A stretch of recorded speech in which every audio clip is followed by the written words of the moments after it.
God is good, and with each day that passes brings us a day closer to the launch of Outer Worlds from Obsidian. So guys, that's what I want to talk about today. I want to talk a little bit about Outer Worlds. I was just reading this new interview with the Obsidian team and about how the different endings that you can get in this game and how that's going to work exactly, and to try to, get us a little hyped about this game. So very basic information. What is Outer Worlds? Well, it's a sci-fi RPG. Think Fallout, if Fallout were still cool. All right, I'm not gonna go deep into why Fallout is no longer relevant, but I think everybody kind of knows.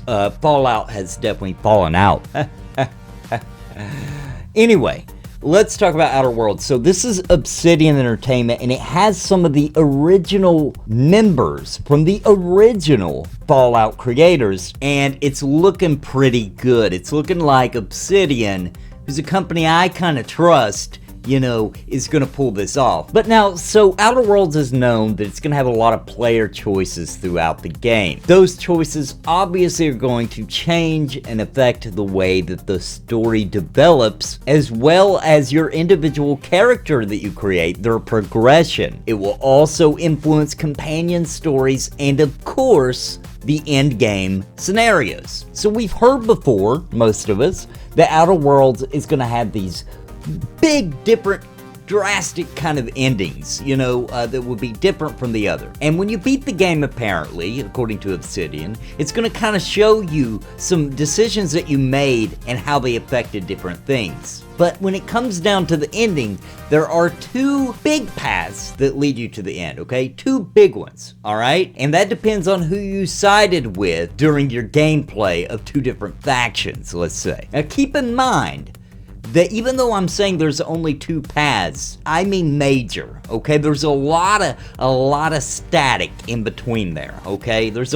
According to everything I've read and seen, you can do all kinds of things to play on those two factions to kind of try to play both sides as you go down. But in the end, one of the two is going to be the one that you actually are sided with, no matter how weak or strong that siding with is, if that makes any sense. So anyway, when you're looking at these slides at the end of the game, and it's kind of showing the results, the consequences to the decisions that you made, the different people that you've talked to, and the areas that you went into, and how you figured the way that you personally solved different quests. So even though there are two major paths, there are many different ending variations within those. So deciding who, the Phineas or the Board, are the two factions, depending on which one you decided to go with, coupled with the other things that you've decided, different decisions you've made, how you finish quests and things like that, who you killed, who you saved,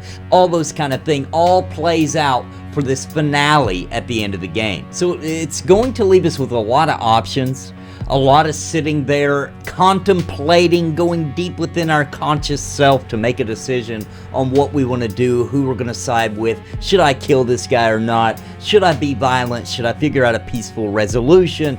All these kind of things playing in.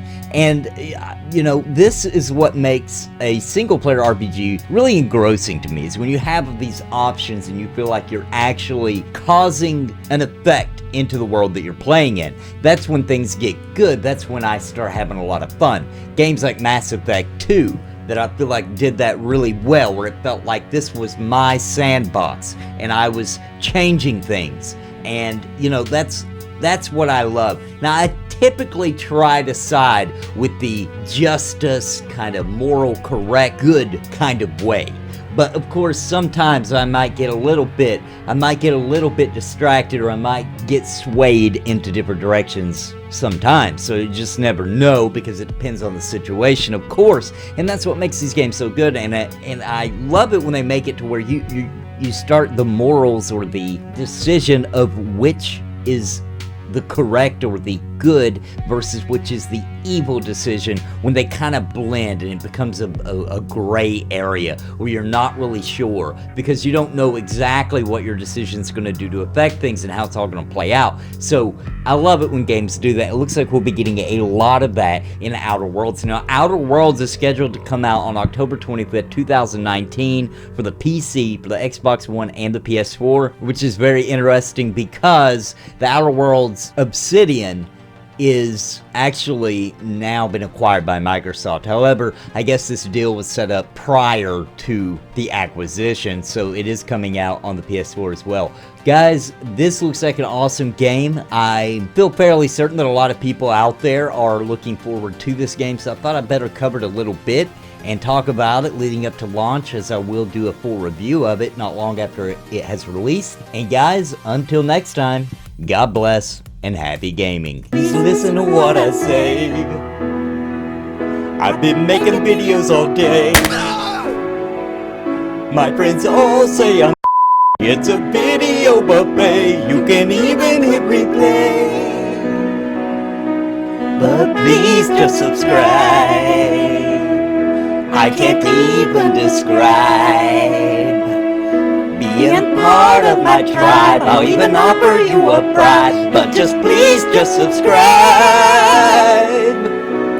and hit the bell notification too.